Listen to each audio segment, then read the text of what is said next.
Hello and welcome to another AAC Productions video. I'm your host Carl, and today I wanted to do kind of a review slash commentary on what it's like to drive a Ford Ranger Mazda B4000 truck as a daily driver.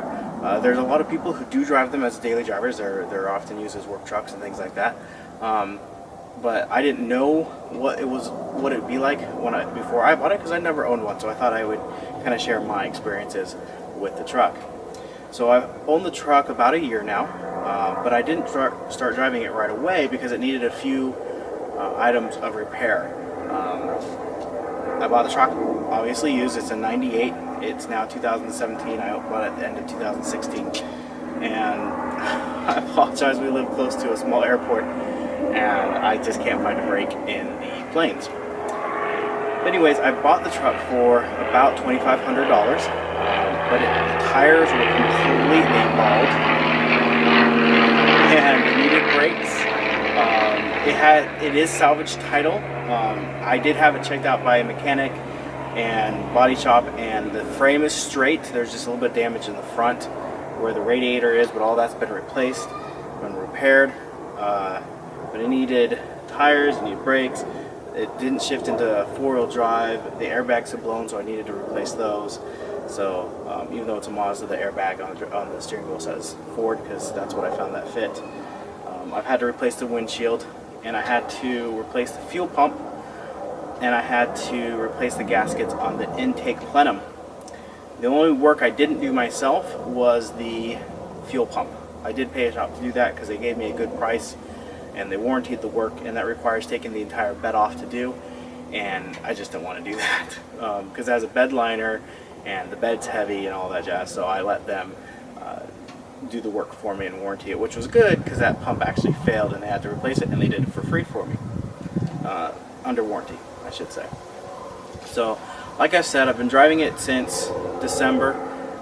It's now November the next year, so it's been just shy of a year of driving it every day for work, and it has been amazing. Other than some of the initial repairs, and then later the second failed fuel pump, and of course more planes. It has been perfectly reliable. I've had zero issues with it. Now the four-wheel drive is not shifting into four-wheel drive again. I don't know what the problem is. I haven't had a chance to investigate that. But since it's driving every day on pavement, I don't need four-wheel drive, so I haven't put the time into looking into that.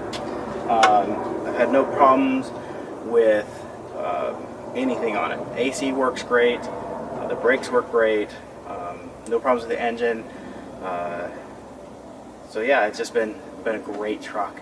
I've put probably close to, I don't know, 15,000 miles on it in the last less than a year. So a lot of driving to and from work every day. I drive about 30 miles one way to work. So some of the things on it that are not so great, I'll hit those first. The ride quality on it is not great. It's old suspension. It's got leaf springs in the back. It's got torsion bars in the front. The front's a bit bouncy. The back, unless there's weight in there, is pretty stiff. I do have new shocks on it, and the front, the T-bars have been cranked to lift the front end up a little bit.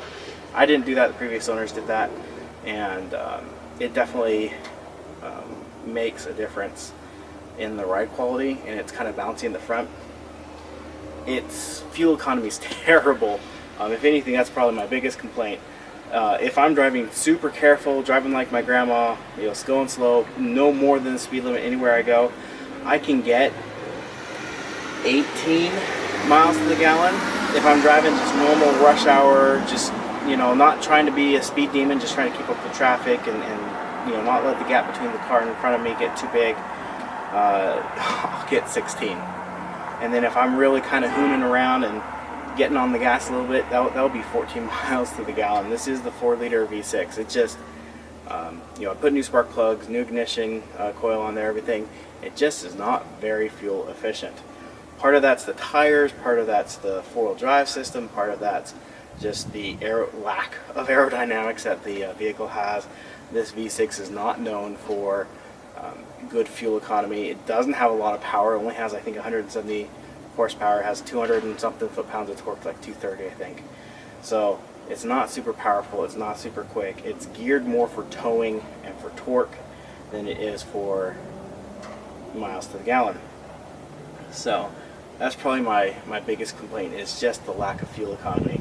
I've considered throwing in a different engine into it, but by the time I've paid for that, I could buy hundreds if not thousands of gallons of gasoline. So not worth doing. Show you the interior, we'll discuss that here. Alright, so on the interior, when I bought it, it had a leather wrapped steering wheel, but the materials of the leather had disintegrated, and there's kind of a gel or padding in there that just turned into like a greasy goop, and that was leaking out through the stitching. So I replaced that with just an old rubber steering wheel when I did the airbag, and then I wrapped it with paracord. I don't like the steering wheel covers you can get at like AutoZone or whatever. They don't last very long and they don't feel very good. And I tried this out and I've actually really liked the paracord steering wheel. The only change I would make is I wouldn't have picked orange. I didn't pick orange, it was picked for me, but the orange, it gets dingy looking pretty quick and the sun is starting to bleach it a little bit. So I probably would have gone maybe with a different color. The other thing, and I'm sorry it's hard to see in this light, is I did go ahead and replace the radio with a double DIN. If you see my other videos on this truck, I do a little bit of update videos on that, and absolutely love it. Bluetooth, everything works great, and especially on my longer drives, it is really nice to have that Bluetooth. The seats I actually find to be quite comfortable. They are not, side hugging sport seats. It's more of a, I believe this is actually considered a bench seat, but they do have a little bit of bucketness to them, and they hold you enough. And unlike, I find GM seats to be very flat with no support at all, where these actually have some support to them, and I appreciate that. And on my longer drives, I find them, like I said, to be quite comfortable. I do have the 5-speed automatic. I kind of need to do a transmission fluid change on that. I'm kind of afraid to.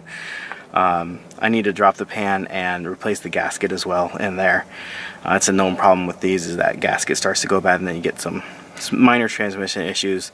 It's something, once I get my blue car up and going, that I would like to get resolved on this. It's not a problem. It's just something more of a maintenance item. I want to go through and change the gear oil and the differential and in the transfer case, and then do the transmission as well. So when I can have it down for a couple of weeks because the blue car is up and going, and I'll talk about the blue car in another video, I'll probably be doing that sometime this winter, hopefully, when I get some time. But yeah, it has been a sweet truck. It's been a sweet daily driver. I've absolutely loved it. If you are looking for a good daily driver, and are looking at a used truck, I highly recommend it. Some of the great things about driving this truck, it's small. It's not as big as an F-150 or 1500 was a Sierra, a Chevy truck, and so it's easy to see out of. It's easy to park. It's easy to back up because you just have so much visibility around you. And it's not big, it's not wide, it's not super tall to where you can't see over the hood well enough. You know where your corners are in this car very easily. You know where you are, but you also sit up higher, so when you're in traffic you sit up higher. I mean, you can see through the window where my blue car sits, right there next to it, and so you're looking up over the top of the cars in front of you like you would in most SUVs or trucks, without the drawbacks of having a much bigger truck. Because it's an older car from the 90s, the pillars are tiny, so good visibility out of it. Probably not the best safety thing in the world, but definitely good visibility. I have had my 3 kids in here with usually my older son sitting up here in the front, and then the 2 boosters in the back. I won't show you that right now because it's dirty back there. No, mostly it's just, I don't think you'll get a good shot. But so I can fit 5 in here.